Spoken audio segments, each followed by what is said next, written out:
The book is titled All the President's Money. It's about how the men who governed America governed their own money, according to the subtitle on the cover. The author, Megan Gorman, is the founding partner of Chequers Financial Management, a San Francisco-based firm specializing in tax and financial planning for high net worth individuals. Megan Gorman says the American presidents are a complex group to tackle. While they live in a mud-slinging reality on the way to and through their presidency, the moment their term ends, they become historical figures carved in stone. Do you know any social studies, media, or literature teachers in grades 6 through 12? Encourage them to participate in C-SPAN's Student Cam video documentary competition. With the upcoming November election, we're asking young people to address the theme, Your Message to the President. What issue is most important to you or your community? $100,000 in cash prizes will be awarded to students and teachers. To learn more, go to studentcam.org. Megan Gorman, when did you get interested in presidents?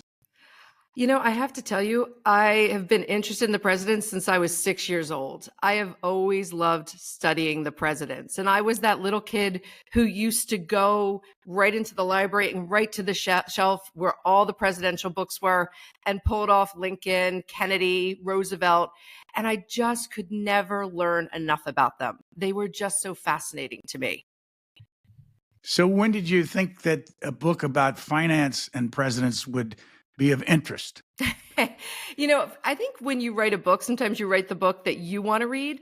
I think for me, in working with high net worth individuals over the course of my career, I always sort of saw the stress and the decision making and the psychology of it all.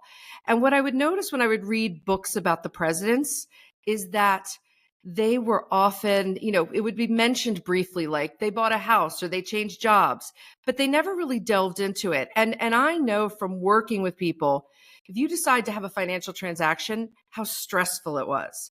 So I was always sort of curious, like, how does this actually work with their lives? And as I started to research, what I found was, they're just, the presidents in a lot of ways are just like us today, with all the things that we worry and stress about. And it really started to humanize them. It started to give me real insight into who they really were, because especially after they leave the presidency or they pass away, they're sort of like built out of stone, right? And you can't really get to them.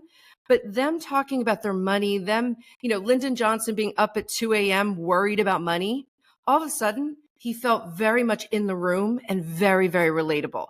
And I think that's important for people to understand that as much as they have these big jobs and they have these huge accomplishments, a lot of the same everyday stresses impact them just as it impacts us. What's your day job? Well, I'm a tax attorney, and I spent 12 years at Goldman Sachs, and I run my own multifamily office. So I work in tax and financial planning with high net worth individuals, and in particularly corporate executives. So there's a lot of parallels to presidents and CEOs, very similar types of skill sets. So tell us the best and the worst. Who came to the presidency wealthy? Who came to the presidency poor? You've got it all in your book. So just give us the background. So, I always get asked who's the wealthiest. And I always find that a very challenging question, right? So, Donald Trump would want you to believe he's the wealthiest. And that's a debate for a completely other book. But, each of them define wealth differently, right? And what they were trying to achieve. And what I found is when we look in terms of, what people were able to build and then sort of present valuing it, you have to look at Washington. Washington, we think of as so stoic and so built out of stone, and he's so serious. But, when you start to look at him financially, he's a fascinating sort of character, right? He really just was able to take a very bad situation and really turn it into something amazing. And what I mean by that is, we all think Washington came from money, and his father did have money, but Washington was the second son of his father's, and he was from the second marriage. And so when his father died, his brother Lawrence inherited everything. In fact, his father didn't even make any provisions in his estate plan for Washington to go to college, which was very challenging because he was of a certain class in America at the time. And so Washington was sort of left to his own defenses to find a path. And at one point, his brother thought about putting him in the Navy, and Washington's mother was very much against that. She did not see that as a path forward. But their neighbor growing up were the Fairfaxes. And obviously, we all know Fairfax, Virginia today, very wealthy family, very big landholders. And they started to encourage Washington. They gave him a book on surveying, and they started to bring him out on surveying trips. And Washington learns a skill set. And so he's able to, even though he doesn't have the education, he's self-taught in learning surveying. He's very ambitious.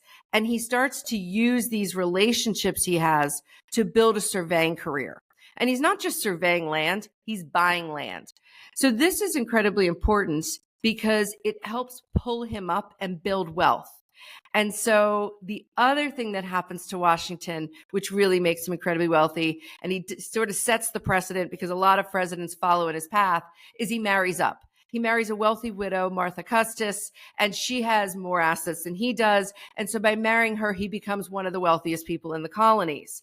So with Washington, we see over the course of his life, really phenomenal money management. I mean, even the whole time he's running the Continental Army and he's in the presidency, he is keeping very, very detailed budgets. He's very engaged with his money. And when he dies in 1799, he has a very significant asset base. He had valued it about $530,000 at the time. His contemporaries valued it about $780,000. So anyone listening is thinking, well, that doesn't seem like a lot, right? And I think if we present value it, it's roughly about $400 million in today's dollars. But here's the thing, right? Money changes over time. Washington owned over 52,000 acres at the time of his death, really extensive land holdings. So if we were to look at what percentage his net worth was of the GDP at the time of his death, he was about 20% of 1% of the US GDP at the time of his death. And that is a huge sum of money. And he clearly has more than everybody else compared, when you look at it under that lens. The challenge with Washington, and this is true of 12 of our presidents, is they were slaveholders, right? And so as a slaveholder, they had free labor, they owned people. It's morally reprehensible. And so you always have to have an asterisk next to him in terms of him being the wealthiest. So when I'm asked that question, I always give Washington as that answer. But I also have to remind people there was another president who was incredibly wealthy, who probably from a moral value standpoint was really, really just really thought about the common good, and that's Herbert Hoover. And Hoover had built, from being an orphan in West Branch, Iowa, he had went on to build incredible wealth, but he was very focused on the good and giving to others, from building the Hoover Institute to feeding Europe to always, and you see this in Hoover's letters, he always was worried about friends and family. Were they okay financially? Did they need a helping hand? And to me, that's often the sign of true wealth, the ability to help your friends and family. What's the difference in the way a wealthy person thinks about money than somebody who is just average? I think that when you have money, you are more open to being coached, right? You're very aware that you're coming at something from an emotional standpoint. And so as a result, I think what you find is that they are much more willing to take feedback, to be present in the moment, to really think through the decisions that they have, and make sure that they are willing to accept the fact that not everything is going to work out perfectly and that they're okay with pivoting. And I saw that in looking at some of the presidents. One of the presidents who I thought really was phenomenal with money was Gerald Ford. Right. And Americans today, we sort of forget about Gerald Ford. He was the president when I was born, but Gerald Ford was such a fascinating character, such a true American success story. But what Jerry Ford was really good at doing with money was understanding it's okay that he doesn't have to follow the herd. He can do something different. And it's okay if he focuses on making himself happy with it. And when he was starting to ever make a mistake, he was good at pivoting fast. And that's what's incredibly important. And I see that with my clients. You say that Jerry Ford changed the way presidents look at their money. Mm-hmm. How did he do that? You know, Ford's an interesting guy, right? Because when he retired, when he left the presidency, you know, he was in his early 60s. He was still young, right? And he sort of, you know, he had spent his whole career in, you know, public service. And I know right before he became vice president, you know, Betty Ford was so excited because she was going to get him to retire if he hadn't become Speaker of the House. And, you know, here he is. He's just gathered all of these great skills, right? He had learned so much in his time as president, and he had nothing to do. And so he sort of looked at it and said, you know what? I'm going to go make money. I'm going to go do something. And so up until this point, most of the presidents either, you know, went back to practicing law, wrote a book, right? Or just simply died, right? Most people, I mean, Washington only lived about 18 months after he left the presidency. So here's Ford, you know, fairly young, and he sort of just looks out there at the opportunity set. And obviously he took the typical opportunity of writing a book, right? But he did it differently because he partnered with Betty and they did a joint book deal. But he ended up working with a gentleman named Norman Brokaw, who was an agent at William Morris and had a huge impact at the time on entertainment. And Norman Brokaw and him helped strategize on what would be the best way to optimize the opportunity set coming out of the White House. And they sort of looked at it as, okay, well, obviously there's speaking, there's going to be writing books, and then there's going to be this category that we'll call entrepreneurial endeavors, right? And it was sort of this broad category. And we have to always remember with Ford, he had always been thinking he may run in 1980, right? So at first he was, you know, a little bit more tentative about some of the things he decided to do. But, you know, what ultimately happened is he ended up going on the boards of corporations. And at the time, this was very different. You know, in the past, Calvin Coolidge had been offered a board seat by Charles Merrill of Merrill Lynch when he left office. In fact, Charles Merrill offered him $100,000 to join the board. And Coolidge was very much like, no, I can't do that. But this was the first time somebody really did it and did it in a big way. And I was able to find in the oral histories a comment from Sandy Wheel of Smith Barney. And he talks about the fact that what Jerry Ford brought to board work was very intangible because he saw the business world and the entire world very differently than other board members and was able to offer insights and ideas and advice that they couldn't have gotten anywhere else. And I think we often forget that as Americans, right? I think sometimes Americans today want everyone to just ride off into the sunset. But, you know, they come with a great amount of experience. You know, running the country is a huge job, and they can provide value. Megan Gorman, what's the story about the Franklin Mint and Gerald Ford? Yeah. So, you know, one of the things that people don't realize is in the 70s, the Franklin Mint was a really big thing and really actually respected, right? Today we see it as sort of this cheesy thing that sells things like coins and Princess Diana memorabilia. But at the time, the bicentennial, they had done a phenomenal job of working with the White House to, you know, do things in commemoration of the 200th anniversary of the founding. And so Jerry Ford had made relationships there, and the Franklin Mint post bicentennial was struggling a bit. And so they came to Ford with this idea. What if we were to put out a series of medals showing key moments of presidential history? And what, you know, Ford said was, wow, I'd love to do that. Like he thought it had gravitas. He thought it would, you know, resonate.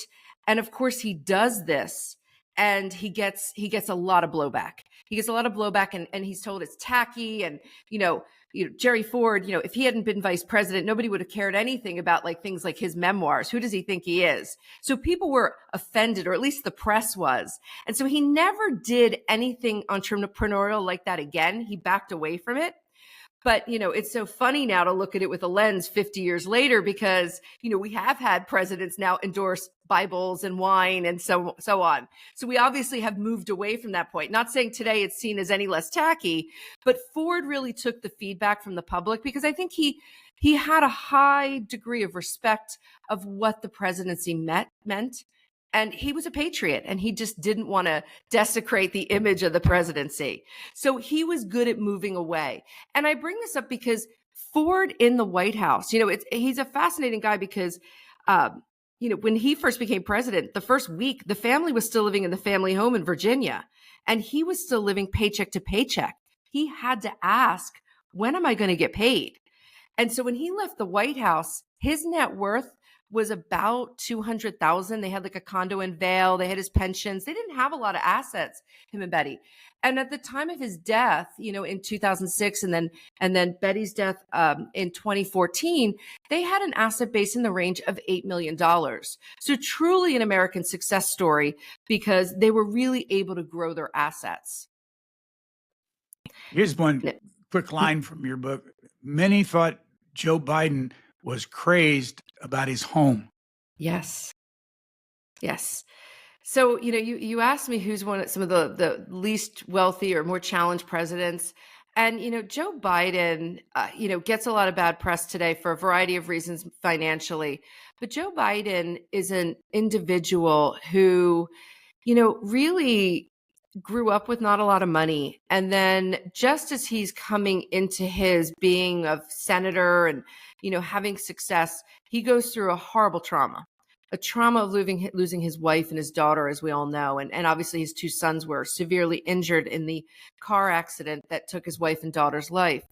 And so what you see is someone who was starting to really learn how to build wealth and manage money, really get sort of thrown into a situation where his decision-making gets altered.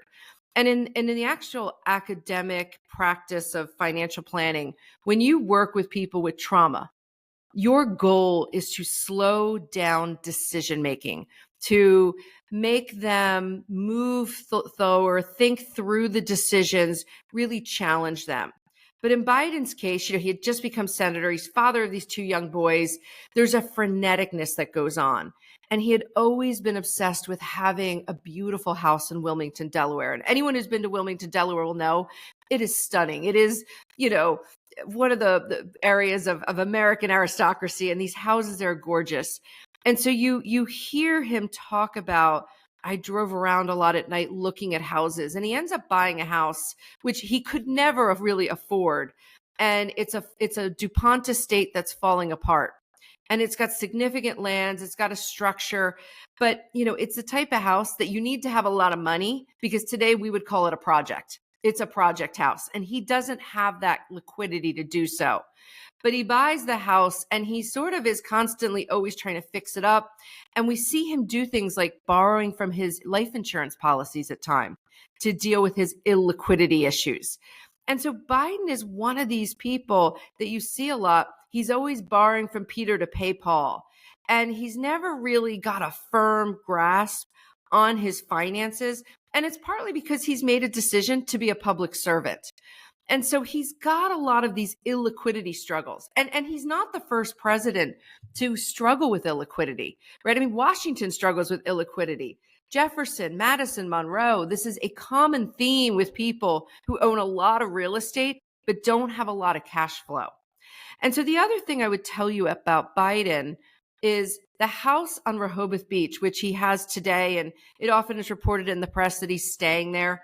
That house is a very significant achievement for him. It might not seem like that, but for anyone who grows up in that area of Delaware and Jersey, and I say this because I'm from that area, and Jill Biden herself is from that area, having a house at the shore is the ultimate status symbol. And so for Joe and Jill Biden to eventually be able to buy a house at the Delaware shore, and doing it after they left the vice presidency because they had the book deals, to them, that was the ultimate sign of wealth. But what I would tell you with Joe Biden, and this is the big takeaway, is somebody who's had financial trauma really needs good advising. And I often find in hearing about his financial decision-making and looking at it, is Joe Biden just doesn't often take advice like that very well. And he would be better served if he really listened to his tax advisors and his, advisors on cash flow to really think through completing transactions appropriately and making sure he documents it appropriately, because I think it would allow for a lot more transparency on what he's trying to achieve. You say that Abraham Lincoln died with an estate of about $85,000 that would be worth $2 million today. Mm-hmm. What's his story in money? So first of all, we say 85,000 and it doesn't sound like a lot, but in 1865, it's the equivalent of $2 million today. And Lincoln is an interesting person in the sense that he's a lot like us, right? He doesn't grow up with money, right? There's varying accounts of, how much he grew up with. His father did have land at certain points in time and did well at times, and at other times didn't. But Lincoln really grew up poor, and he grew up with no financial skills, right? And so you see him over the course of his early life doing things financially and failing. But he is an intellectually curious person. He's not able to go to college, but he's able to teach himself. He's always reading. He's always learning. He wants to understand things. And you see him do this with money over the course of his life. He also fails a lot. And there's nothing better in learning about money than having a couple of failures. And for Lincoln, the failures don't undo him completely. He starts a store, there's debt on the store. He borrows money to buy a saddle. He doesn't pay it. And so, he's got people who are reaching out to him, chasing him down to pay these debts. But he's eventually able to make it to Springfield and study law and become an attorney. And this allows him to start to have a steady income stream. And he's learned enough to know it's important to pay your bills. And if you can save. And so he's doing this and he's becoming steady in Springfield. And he meets someone. He meets Mary Todd. And the two of them come from very different backgrounds. She comes from a background of a wealthy Lexington, Kentucky father who has money, who has slaves. She's living in Springfield at her sister's house. Her sister's married to the son of the governor. It's a very high class environment that Lincoln meets her in, but they're drawn to each other by politics. But one of the things that, if you want to be successful with money, it doesn't always matter if you come from the same backgrounds. You have to have a lot of the same values financially. And Lincoln and Mary did not. Right? They really valued different things when it came to finance. And so when they eventually get married, he moves her from her sister's house, this estate, to a boarding house. They're paying like $4 a month. And Mary doesn't have a drawing room. She's stuck in this little room. They don't have a lot of money. And she's struggling. And so what ends up happening, and this happens today with a lot of people, is Lincoln's father-in-law steps in to try to help them out, to try to smooth the ride. And Lincoln takes some of the help, but not all of it. But they're able, through Mary's father's help, to eventually buy a house in Springfield. And if you ever go to Springfield, Illinois, and you go 10 miles away where Lincoln had the log cabin, and then you go to Springfield and you see his house, you realize he went from living in a log cabin to an upper middle class house in less than 10 years. And it's a stunning house. It's huge. And so he's there and he's slowly, steady building wealth because he's an attorney and he's practicing. But his wife continually tries to undo him because she's a spender. And so you see her behaviors sort of impact him financially because he's trying to slowly grow wealth and build money. And she's off in town buying things. And so what happens by the time they leave for the White House in 1861 is they do own their house, they rent it out, and they have a net worth about $15,000. But Lincoln has gained experience on saving money, and now he has this very significant salary. He's making about $50,000 a year, and so he's saving it. He's saving it all the time, and we see him in his records putting a piece of every month, every paycheck away in treasury notes and treasury bonds. And the U.S. government had issued treasury notes and bonds to pay for the Civil War. They were paying, the bonds were paying about 6%. The notes were paying about 7.33%. And Lincoln's putting a piece of his paycheck into these bonds every pay period. But at the same time, his wife is off spending. And she's famously going to New York. The papers used to report her going to New York and buying furs and buying gloves and all these like things for the White House.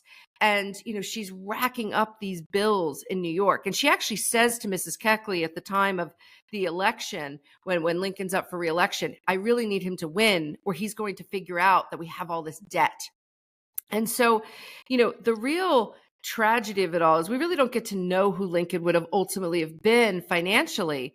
But by the time he dies, he's accumulated to what you mentioned, about $85,000. And, one of the quirky things about being president is you are paid through the last day you serve.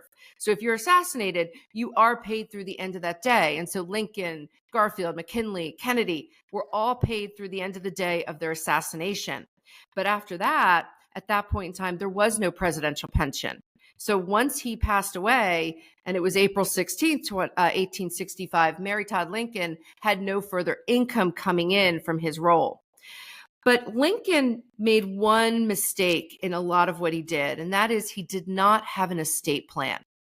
And that's really shocking, right? You think about him, he's an attorney, he's a very, very smart man, and he had a lot of visions of his death. You would think this would motivate him to draft an estate plan, but he doesn't.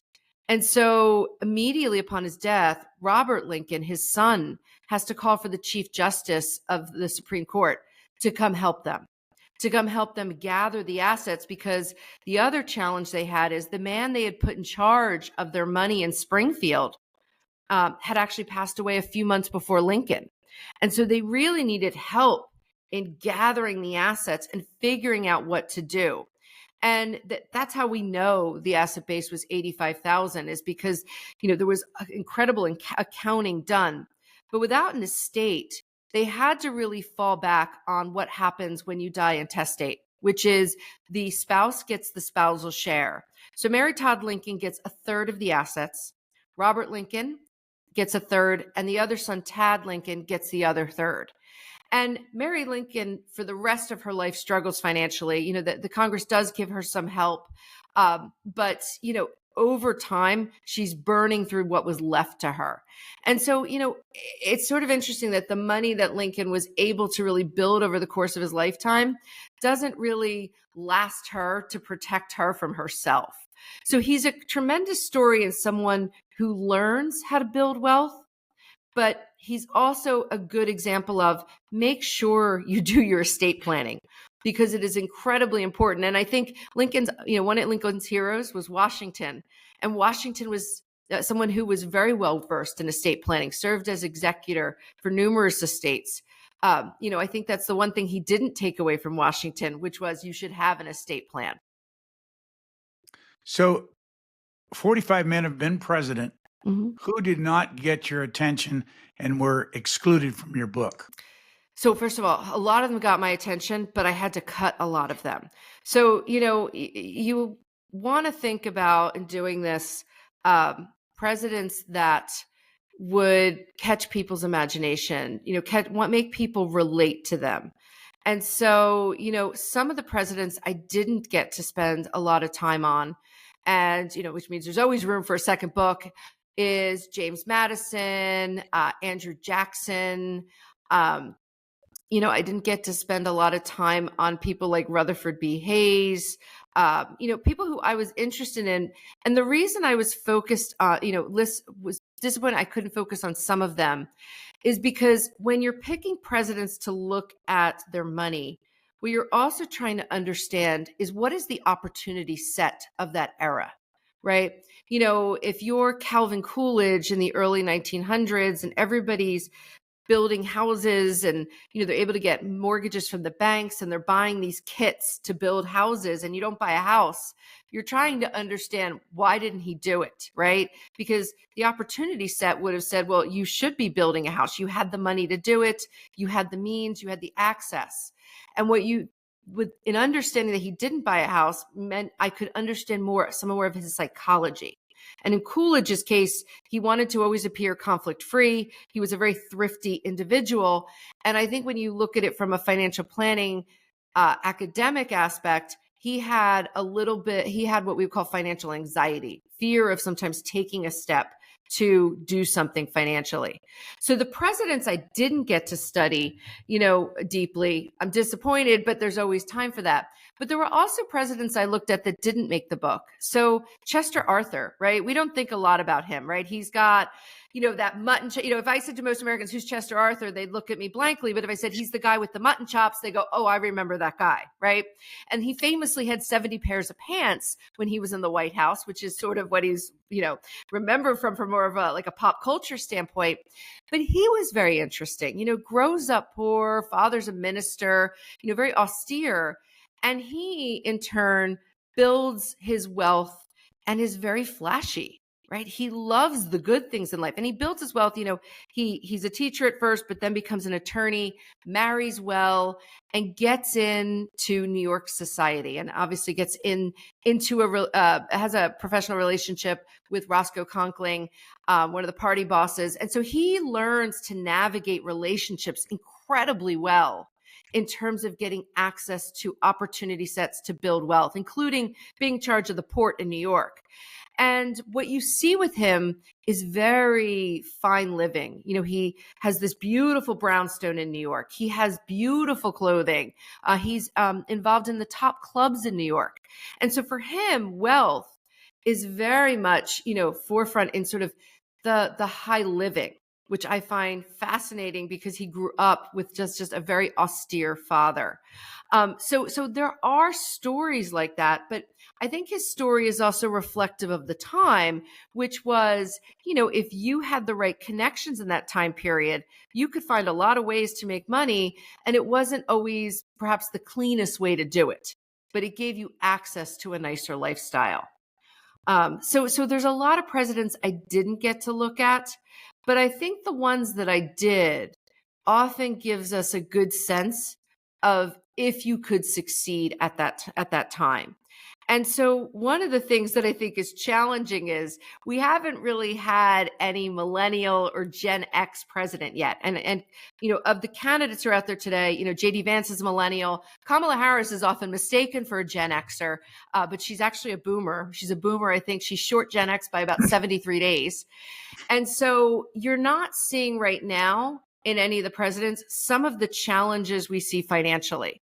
And that's important because when I was studying this, what was really interesting was there was a traditional story of a president building their wealth. They often grew up poor, usually from a small town, and they went out in the world and through things like education, meeting the right people, having a lot of grit and hard working, they were able to build wealth. And you think of presidents, like McKinley, Nixon, Ford, Reagan, they're very much of this storyline. And today, I'm not so sure that storyline could come to being. Maybe you could take someone like a JD Vance as an example of that. But what I found in writing the book is the American dream is still there. It is much harder to access it, much more harder. And it's because things like education cost so much more. I mean, Richard Nixon went to school for $230 a year. Ronald Reagan had a football scholarship written on the spot for him when he went to Dixon College to drop his girlfriend off. The football coach took one look at him and was like, I got to have this guy on my team. And they created a scholarship on the spot. These are the things that don't happen today. And that's some of the challenges I think we see today. One note that I had never heard before is that Rosalind Carter loved living in Schenectady and did not want to go back to Plains. Why? I know. Okay, so the Carters, really amazing. So who you marry has a huge impact if you're financially successful. And Jimmy Carter is, in the book, I talk about him in the concept of luck, but incredibly successful financially. He and Rosalind both grew up together in Georgia, but he had gone to the Naval Academy and he was a nuclear engineer. He had become successful enough that he was actually confirmed by Congress in his job. And they were living in Schenectady, New York. They had 3 sons, and they were climbing the post-World War II ladder to success. And Rosalind loved their life, right? I mean, they were saving part of their paycheck every month. And they were, they felt comfortable, and she could see this comfortable existence continuing. But Jimmy Carter, ends up when his father's dying, he goes back to Georgia to help with it, see his father before he dies and to help his mother. And as he's there, he has a bit of an epiphany because people are coming up to him and they're saying, your father did so much for me. Your father loaned me money when I was in trouble. Your father did this. Your father did that. And Carter goes back up to New York and he says to Rosalind, I don't want to do this anymore. I want to go back. I want to take over the family farm. And she looks at him like he has lost his mind. And she talks about this. She even threatens divorce. And you think about them, we think about them today, and obviously she's just recently passed away. We think of them as such a team and such a partnership. But she's furious at this idea of going back home and giving up this comfortable life in Schenectady, New York. And she, the whole way back to Georgia, she's angry. I mean, they're barely talking to each other. But Jimmy Carter, when he has his mind set on something, he's focused. And then they get back home. And, this is post, the Korean War is sort of at a stalemate, and inflation is at all-time highs. Things are not easy in the U.S. at this time. And they take this apartment. It's not comfortable. And, Rosalind's barely talking to Jimmy. And, in fact, now she actually even has to work. She becomes the bookkeeper. And by the way, she's an awesome bookkeeper. He's very lucky to have her. She's really good with numbers. And they are trying to get the family farm to prosper. And the first 2 to 3 years are just miserable. And then, the harvest starts to take off in 1954 and they start to have success. But it was a really hard period of time for them. And, it was one of those things that she wanted that great life she saw in Schenectady. I'm sure if she was sitting with us here today, she would probably tell you she was happy now with the decision to go back. But it was a very, very challenging one for them financially. But they were incredibly successful. I always think it's funny when he's seen as this random peanut farmer because, when he ran against Ford in 1976 and they were looking at the candidates and their financial disclosures, it was very much reported upon that Carter had a significant asset base and that Ford not so much. And so it was definitely, I think he paints himself a certain way, but he does have significant assets. But Carter is a lot like Hoover. And this is the sense that for them, true wealth is about giving back and really doing things for people. And that was probably one of the most surprising things in going through these stories is how that was really important to a lot of presidents, including George Washington. George Washington was incredibly charitable. Even before Thanksgiving was an official holiday in the United States, on the day that we would do a type of event like that back at his time, he would make sure that there was food in the local prisons. So a lot of these people, even though they were able to build wealth, were really focused on giving back and community and making sure that others were able to rise up with them. When I think, though, of the way their lives ended, and correct me if I'm wrong, but Herbert Hoover lived in the Waldorf Astoria in New York at the end of his life. And Jimmy Carter, who is still alive, 100 years old in October, lives in Plains, Georgia, in a house that you wouldn't even notice it if you drove through town. And then you also talk about Calvin Coolidge and the way he lived in Northampton, Massachusetts. The images are very different. Very different. And also, it's where they all end up, I think, is reflective of a lot of values, right? So Carter, I think the house that he lives in is from the 60s. And to your point, it's incredibly simple. But again, there are a lot of people who aren't really caught up in sort of the trappings of the fancy life. And I think with Carter, he is much more about what money can do for others. I think with Hoover, he does end up in the Waldorf Astoria at the end of his life. And I always feel bad for him at the end of his life because I think he missed his wife tremendously. They were a very, very tight team. I don't think he could have done a lot of things he did with money and around the world without Lou Hoover supporting him. And Coolidge, his house story is interesting. Calvin Coolidge actually came from, a family that had land holdings, right? And had done well, but he had lost his mother and his sister very early in life. And he recounts in his memoir, it was him and his father. And, his father taught him a lot about the power of compounding. I mean, who would have thought? I mean, Calvin Coolidge has the shortest memoir for any president. But one of the things that does make it into his memoirs is his father teaching him the power of compounding and to really save his money, and, to watch out that other members of the Coolidge family, distant relatives, really struggled because they didn't think through money. But Coolidge is one of those people who was very, very thrifty. He would call himself thrifty. But it's sort of funny because as thrifty as he was, he did get an allowance from his father for a large portion of his life. And that's because Coolidge wanted to not appear to have conflict. He wanted to be very clean. He knew he wanted a life in public service. And so you see over the course of his life, him being very austere and thinking through decisions. And he and his wife, Grace, they rent for the majority of their life. They don't have their own house. And even when they go to the White House, he's considered very austere.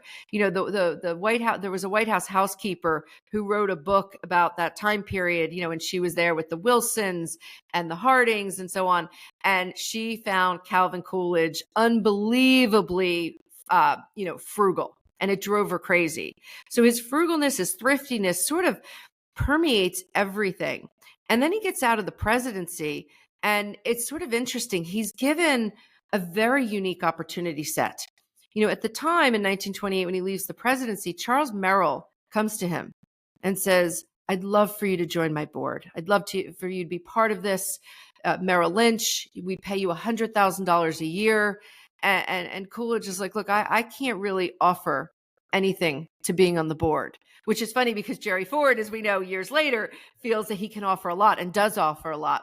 But Coolidge turns it down. And I think Coolidge, he wasn't very comfortable with Charles Merrill. And Charles Merrill at the time, it is when we turn into 1929, starts to tell all of his clients they should go to cash, that a crash is coming. And this is part of why he wanted Coolidge on his board, to help deliver some of these messages. And of course, the crash happens, the Great Depression happens, and Coolidge doesn't work with Merrill Lynch. He works with another big firm on Wall Street to manage his money. And in early 1930, they come to him and say, "Look, this big crash, it's almost over. It's okay. You should start to deploy cash into the markets," which Coolidge does. And he starts buying stocks. And of course, as we all know, the markets continue to crash further, and they do through 1932. So now Coolidge, has watched his investments fall. He also now has, outside of his rental house, as he's left the presidency, crowds all the time. And his rental house is actually a duplex. So he's irritating the neighbors. So he and Grace decide at this point they're going to finally buy a house. And they buy a house, and it's a beautiful house. But the big thing that drives them to buy the house is it has a gate, and it can keep people out. So he has to then liquidate his portfolio and book losses in order to have the cash to buy the house. And so what Coolidge does in the last few years of his life is he does write a column in a newspaper that's syndicated across the country in order to generate some money to help pay for things like the new house. But he doesn't really get to enjoy it for a long period of time because he does pass away. But the one thing I'll tell you about Coolidge, and this was interesting about a number of presidents, is even though he was very thrifty, there was one thing that he had that was quite luxurious, and that was his clothing. And that is because he was affiliated, one of his big supporters owns department stores. And so, one of the big Coolidge biographers pointed this out to me, that as you ever look at a picture of Coolidge and you look at his and Grace's clothing, they're beautifully detailed. They're incredibly tailored, incredibly detailed, really high-end clothing. And that was the influence of this supporter of his who owned a department store. And clothing over the course of presidents building wealth can never be underestimated. One of the presidents I never get asked about, but he's in the book, and I actually found him fascinating, was Martin Van Buren, right? Bombastic New Yorker who builds wealth through real estate, right? We know that story from another president, right? Trump. But Martin Van Buren what fascinated me about him is he grew up incredibly poor. Father was an innkeeper, and in growing up poor and in a wealthy area like upstate New York, where it had this Dutch contingency, he was wearing a lot of homespun cloth growing up. And through, his time working at his father's inn, he gets a chance to intern or go work clerk at a law firm. And he shows up there the first day, and as the story goes, he's wearing this homespun cloth. And as a clerk, you're doing things, not just running around, but you're you're in charge of the fire in the fireplace. And so by the end of the day, the gentleman who the lawyer looks at Van Buren, and Van Buren is just a total mess. Everything is clung to this homespun cloth. He looks bedraggled. He doesn't look fitting for working in a law firm. And the lawyer looks at him and sort of says, look, you need to, you can't be dressed like this. You've got to think about this. And Van Buren goes away, and I was never able to find out how he did it. But, he shows up a few days later for work, dressed in the same outfit as the attorney, this very high-end outfit.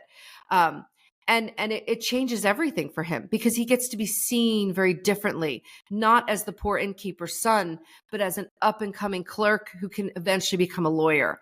And so clothing for him changed the whole game. And the last person I'll mention on this too about clothing is we, always think of JFK, he grew up wealthy and so on. And we think of him as so impeccably dressed, right? I mean, he's just debonair and he's so good looking and everything. But one of the things that I found in some of the oral histories was from some of the housekeepers who worked with the Kennedys when he was growing up. And they were like, look, at the time, he would just come off of like doing some sport and he would just drop his clothes anywhere. He didn't really care. And even the one of his secretaries brings it up and says, look, he cared about clothing, but he didn't always look together. It wasn't until Jackie Kennedy came into his life that we really started to see him dress impeccably and very well tailored. And that was a lot of her influence. So never underestimate clothes and helping to build wealth, because it did create opportunity sets for these people in rising and getting the chance to have access to make money. You do have a footnote about the clothing of Barack Obama. And yes, Barack Obama is an interesting person in that sense, because Barack Obama, and this was in, I believe, a Malcolm Gladwell book that I found it in. Barack Obama is very cerebral, right? Likes to think things through. And when I think of Barack Obama, I always think of how fit and trim he looks, right? He's always well put together, always very dapper, right? He's very Coolidge-esque in that way. And, part of that was he did a lot of thinking about the brain power he was going to have to bring to the presidency. And he wanted to make as few decisions as possible. And so one of the things he decided is that he was going to pretty much wear the same sort of types of clothing so that he didn't have to think about, does this shirt go with this tie? Does it go with this suit? And he didn't want to have to think about that. And so if you look at him over the course of his presidency, you do see that he always is sort of wearing a very similar outfit because he doesn't have to think about it. It's still immaculate. The tailoring is perfect. But again, he's always sort of in that same suit so that he doesn't have to think a lot. And by the way, when you think about clothing, think about Trump. When you think about what Donald Trump looks like in your head, you see that bright red tie come into being. That's no accident, right? Again, they all use their clothing to really connote something about who they are. And it's something that's really, really important. And, as someone who's really into fashion, I have been really interested in watching, both Hillary Clinton and Kamala Harris and how they've navigated their fashion choices. And it's not lost on me that if you look at Kamala Harris, both at the convention and at the debate, she's sort of dressed like it's 1776. She's wearing big bows, right? Very fitted jackets. She sort of looks like a founding father, very, very dark colors. And it's fun to watch this. And what I'm going to really be interested in seeing is how does this impact fashion going forward? Because it does all reflect and so on. But she's clearly trying to dress a part there. And I think it's been fun to watch her do it. As you know, it can be treacherous wading into the presidential history game. Mm. So, how did you protect yourself in putting this together so you weren't making a mistake? It's really hard, right? And you're absolutely terrified. And, the first thing I'll say is there are far better historians than me who write books about the presidents. But the thing that I have confidence in is I understand money. I understand what people are talking about it, what they're trying to do. And so what I really tried to focus on is for the history part to make sure I could back it up with primary source documents and really, in interviews on people who specialized in that. And in the money part of it, I knew that my expertise could really help me. So I'll give you a quick example. The more recent presidents are actually harder to get access to, right? Partly is they're not their archives have not been released. They're very private people. They've also been through a lot with the media. So, with Barack Obama, I was trying to understand him, because he's very cryptic. And in his case, I got a lot of understanding from Michelle Obama's memoirs.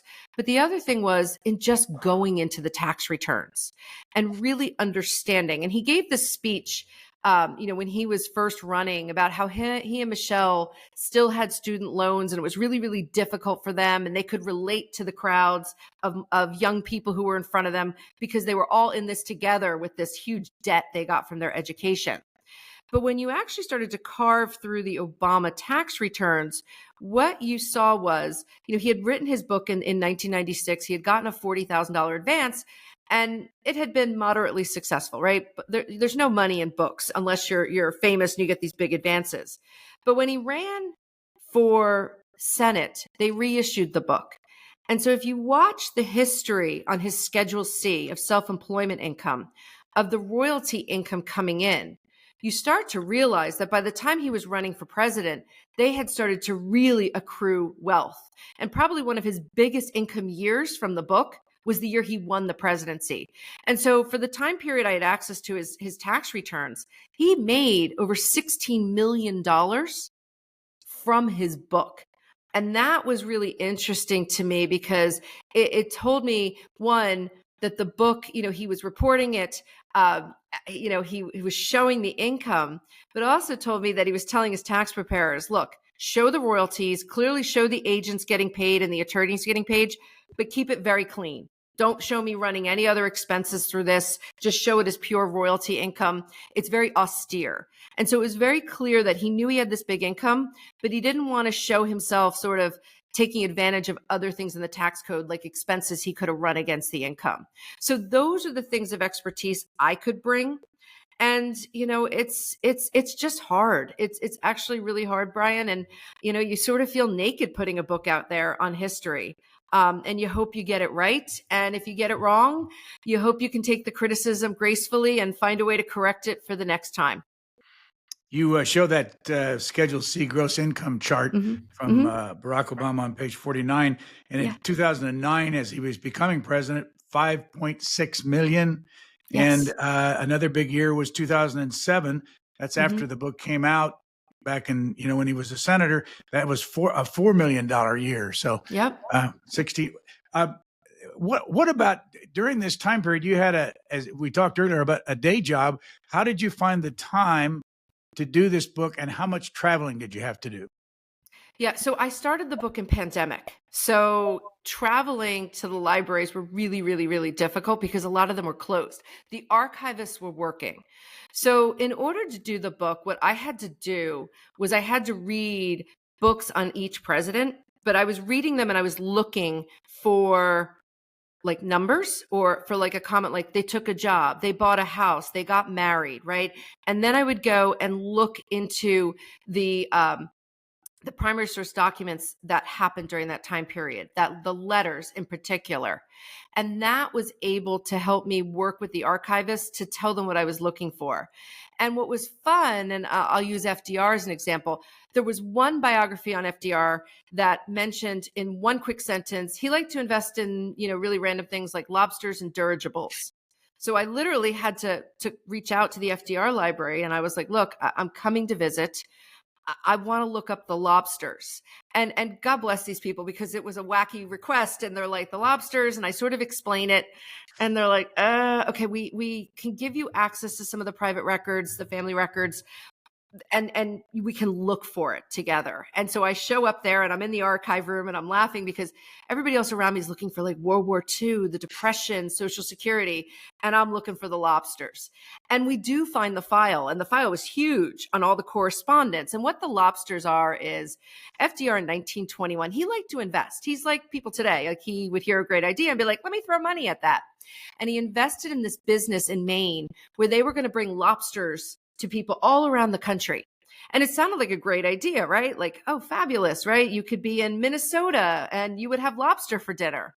And unfortunately, the business wasn't well thought out because they were going to be using all these different lobster boats, and they didn't get all these independent lobstermen to agree to the fact that they would have to wait for payment.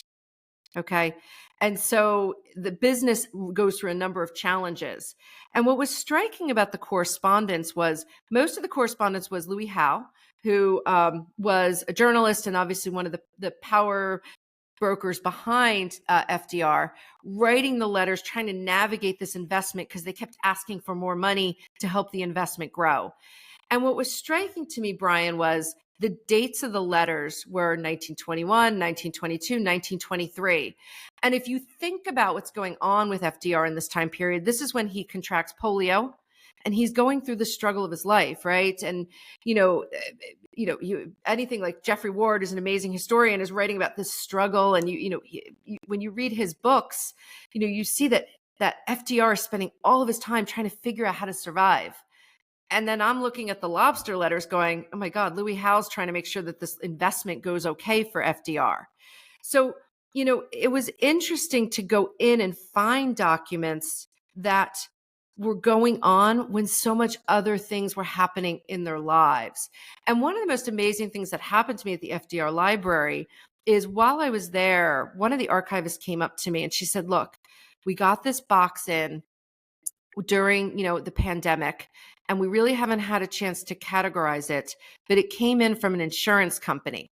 And so just as backstory, one of the things I was trying to do research on is when FDR was creating the Warm Springs Foundation and he wanted to go back into politics, he wanted to make sure the search for a polio cure continued. And he wanted to make sure this rehabilitation center that he set up would continue, even if he passed away.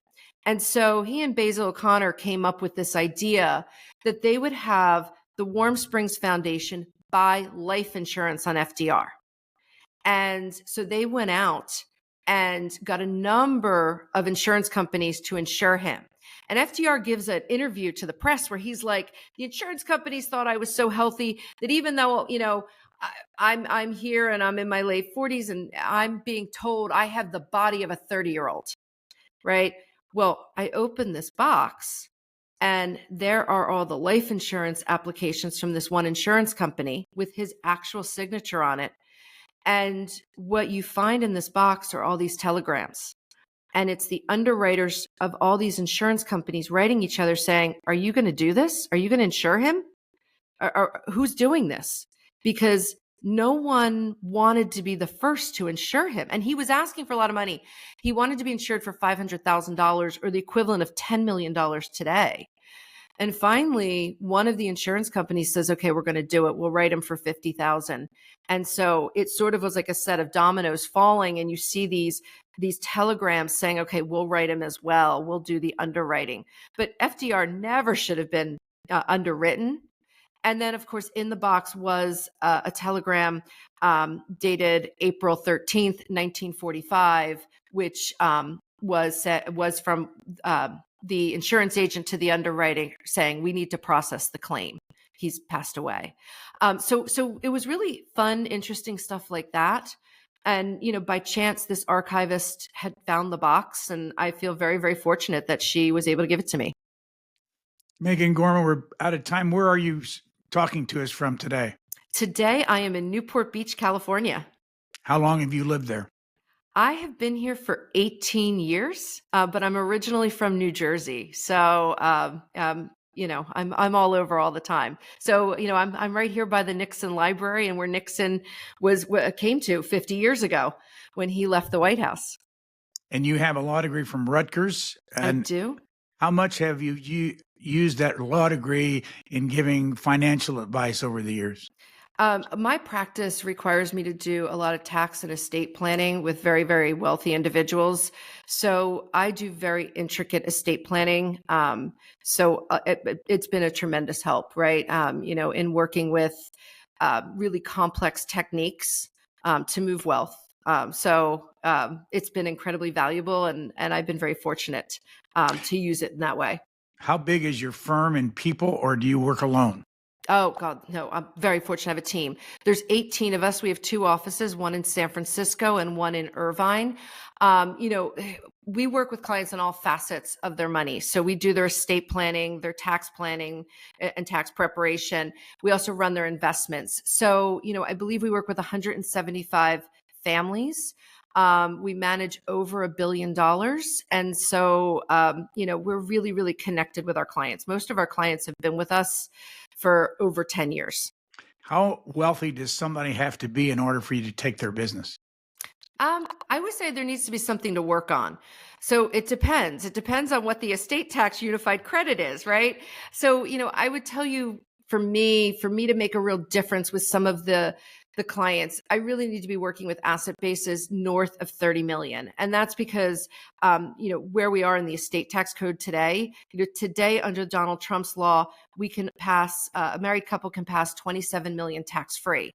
I will tell you, if Harris gets in and changes the estate tax law, and she's talking about changing it to 3.5 million per person, we may have to get more business from that. So, that's usually where it becomes interesting, where they need a lot more family dynamic work and estate tax mitigation work.